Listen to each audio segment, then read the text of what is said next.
Early one misty morning, as Carter cast his nets off the coast, he spotted an eerily familiar shape looming in the distance. A boat long whispered about in local legends had mysteriously reappeared after vanishing 2 decades ago. Driven by a blend of fear and curiosity, Carter approached, unaware of the discovery that awaited him. As he peered inside the abandoned vessel, his face turned ghostly white, unable to believe what lay before his eyes. Carter had first told himself, no, this can't be it, refusing to believe that the ship had simply reappeared after 20 years. However, as he slowly approached it, it became clear that he was wrong. As he was getting closer and closer to the ship, he decided he was going to board it. He had to.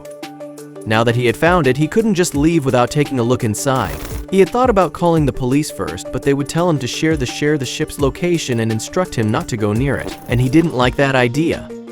Later, however, he would come to regret this decision. Carter thought that since he had found the ship, he should also be the first one to look inside. He already imagined the newspaper headline, "Local fisherman makes stunning discovery," and thought about how this would benefit his business. He had no idea what was waiting for him in there. Carter had so many questions.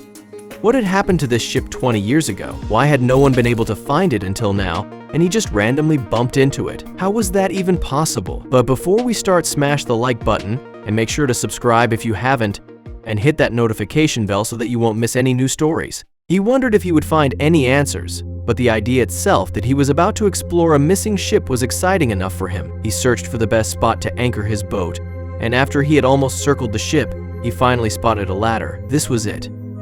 He looked up and he was kind of intimidated by how large the ship was, but he wasn't going to let this scare him. Carter took a deep breath and he pulled himself up onto the next step of the ladder. He carefully made his way up, still unaware of the absolute horror he was about to discover inside. He had heard so many horrible stories about what could have happened to it and its crew. And well, Carter certainly loved a mystery. He wanted to see the truth with his own eyes. He let out a deep sigh as he finally made it over the railing of the ship and climbed onto the deck. Where would he look first? He walked around a bit and tried to open the first door that he walked past. He held his breath as he pushed the handle, but the door wouldn't budge. It was locked. Carter found this strange, but it didn't bother him at all. The ship was huge and he was actually looking forward to exploring it. However, soon his excitement would turn into horror. Carter walked onto the next door and he smiled when this one did open. He walked in and slid his hand along the wall, looking for a light switch. He flipped the switch a couple of times, but to his disappointment, nothing happened. Well, it would have been weirder if it did work, I guess he whispered as he looked around the space he found himself in now. Carter looked around the dark room, his eyes scanning over the mundane objects, chairs, tables, and boxes. Everything seemed untouched by time, yet eerily normal. It was just a room full of old furniture and forgotten supplies. Realizing the room was merely a storage space, he felt a hint of disappointment clouding his excitement. The mystery of the long-lost ship seemed to be fading with each ordinary discovery. Carter sighed, closing his eyes for a moment before deciding to leave the room. There was nothing here worth his curiosity. Deciding there was nothing of interest here, he left the room to continue his exploration elsewhere on the ship. His steps echoed through the empty corridors as he moved from one room to the next, opening doors and peeking inside, each revealing more mundane scenes. Nothing so far hinted at the ship's mysterious past. Carter opened several more doors on this level of the ship, each revealing nothing more than the last. Each room seemed to whisper of a life long paused, waiting to resume or to be discovered. Little did he know that the excitement was yet to come, hidden away from his current path. While investigating another unremarkable room, Carter was startled by a metallic screeching noise from outside. It pierced the silence abruptly, making him jump. His heart raced as he pondered the possibility of another person's presence on the ship with him. He gripped the door handle tightly, his other hand balled into a fist at his side. Carter took a deep breath, preparing to face whatever was outside that had disturbed the eerie calm of the ship. With cautious steps, Carter moved toward the door, peering outside, expecting to confront whoever or whatever made the noise. His footsteps echoed on the metal floors as he made his way up to the first floor where the guest suites were located, ready for more discoveries. Feeling an uneasy atmosphere, Carter ascended to the first floor where the guest suites were located. He paused, took a breath, and pushed forward, his curiosity driving him deeper into the forgotten lives aboard the vessel. Upon opening a sway door, Carter gasped at the sight, the first real indication that people had once lived here. The room looked as if it had been left in a rush, a coffee cup on a side table, a book laid open face down. As he wandered through the hallways, his mind buzzed with questions about their sudden disappearance. What could compel an entire ship's company to leave like this? He pondered what could have caused such a hurried escape, where these people had gone, and what had become of them. Upon entering a room on the next floor, Carter was met with a sight that drained the color from his face. The room was unlike the others, its contents unsettlingly preserved. A tableau of personal effects lay scattered, as if their owners might return at any moment to claim them. Carter's eyes widened in shock, his breath catching in his throat. For a moment he stood frozen, hand clamped over his mouth to stifle a scream, his heart pounding fiercely. He burst onto the deck, gasping for air, his plan to leave abruptly thwarted when he saw his boat was no longer there. Gasping for air on the deck, Carter's plan to leave was thwarted when he saw his boat was no longer there. The rope he had tied lay limp on the dock, the end frayed as if cut. Panic set in as he realized the implication. Someone else must be on the ship with him. Terrified and alone, he lamented his decision to explore the ship, now trapped with no apparent escape. He staggered back from the edge, his mind reeling from fear. Every sound was a potential threat, every shadow a hiding place for this unseen other. Desperate for a way off the ship, Carter resolved to seek out a means of communication or another exit strategy, his survival instincts kicking into overdrive. He hurried through the corridors, his eyes scanning for anything that resembled a radio room or lifeboats. Each empty room he passed seemed to taunt him with its silence. With determination, he headed towards the upper deck, hoping the captain's quarters might hold a working radio. The captain's hut, a beacon of hope for communication, was Carter's next destination until a previously locked door caught his eye. Now, inexplicably, it stood slightly ajar. Carter paused, his hand hovering over the handle. Curiosity piqued, despite the foreboding feeling churning in his gut. With a cautious push,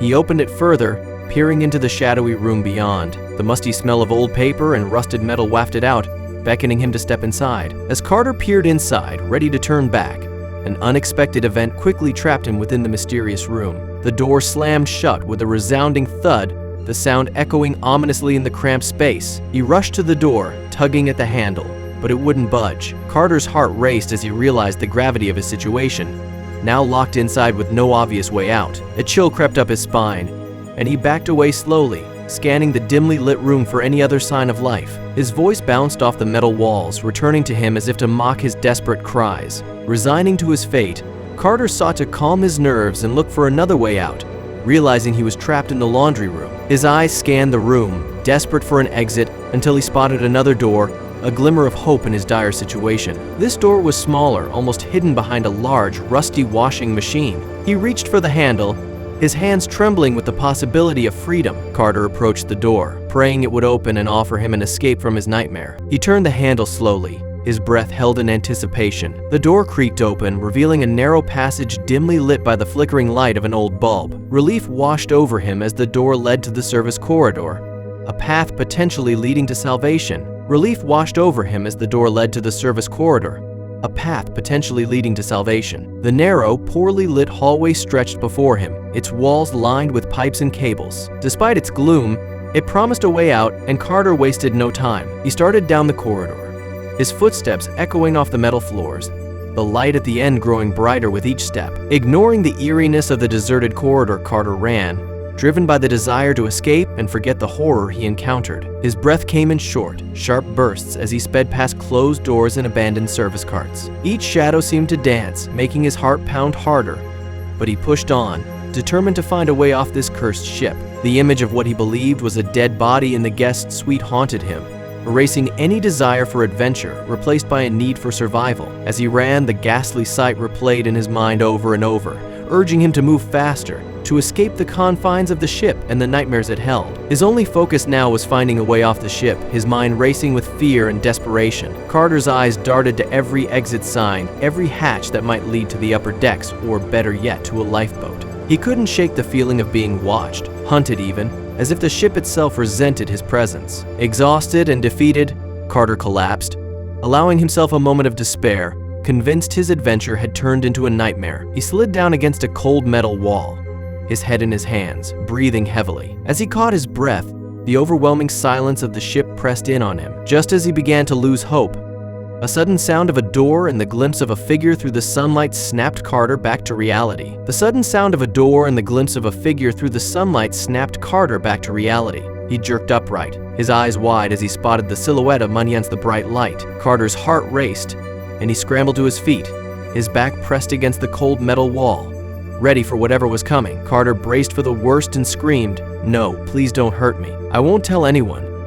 Believing the figure to be his end, His voice echoed down the corridor, a desperate plea filled with terror. He cowered, his arms raised protectively, eyes squeezed shut, waiting for the inevitable. Carter's fear turned to astonishment as the figure, who he thought had been lying in bed, dead and naked in the suite, revealed himself to be very much alive. The man chuckled, a deep and hearty sound that filled the corridor, as he stepped into the light, fully dressed and entirely harmless. Relief and confusion washed over him as the figure introduced themselves, dismantling Carter's worst fears with a simple explanation. He had just been taking a nap. Carter's knees nearly buckled with relief as the tension drained from his body. The absurdity of the situation briefly overwhelmed him, and he let out a shaky laugh. The man shared the ship's fate. A storm had left them lost and disconnected from the world, unable to return. As he recounted the events that led to the abandonment of the ship, Carter listened intently. His fear replaced by fascination, he leaned in, eager to hear more about this unexpected survivor's tale of isolation and endurance. Laughter replaced fear as the misunderstanding was cleared, and Carter listened intently to the tale of survival and secrecy. Brandon, with a smile, began recounting the days that turned into years. He gestured around the ship as he spoke, each area holding a part of their story. The air around them filled with a history that was both improbable and awe-inspiring. As Carter absorbed every word, the man, Brandon, explained the ship had gotten lost in a storm and its communication system had broken down. Unable to call for help, the passengers and crew had to make a crucial decision. Brandon leaned against a rail, his eyes distant as he described the towering waves and howling winds that had sealed their fate. The passengers had decided to live in isolation as they had enough food on board, and they did not want to return home yet. Carter blinked in surprise, his mind struggling to imagine choosing such a life. Brandon walked him through the ship, showing storerooms still stocked with provisions, their longevity a testament to the group's determination to remain cut off from the world. As some of the passengers decided to leave the ship, they still promised to keep their secret and not tell anyone about their secret lives on the ship. Brandon's voice grew soft as he spoke of friends departing one by one, each leaving a void behind. Yet they had all kept their promise. Not a word of their story reaching the outside world until now. Brandon had been the last one left on the ship, and now it was time for him to leave as well. He gazed at the sea through a porthole, his expression a mixture of relief and melancholy. "It's time to end this chapter," he said, turning to Carter. His readiness to share their story marked the end of their isolation and the beginning of a new chapter. Brandon's readiness to share their story marked the end of their isolation and the beginning of a new chapter. Together, they prepared the ship for one last voyage, a return to the world they had left behind. Brandon fetched Carter's boat, now a symbol of their forthcoming reintegration, and together they set course for the shore, their spirits buoyed by a sense of completion and new beginnings. Together, they returned to shore after Brandon returned Carter's boat to him, their tale soon capturing the imagination and attention of the wider world. As they stepped onto solid ground, the fresh sea breeze was no longer a reminder of isolation but of freedom. They shared their story with every listening ear, the tale spreading like wildfire, igniting discussions and curiosity far and wide. The story of survival and secrecy aboard the ship became a sensation,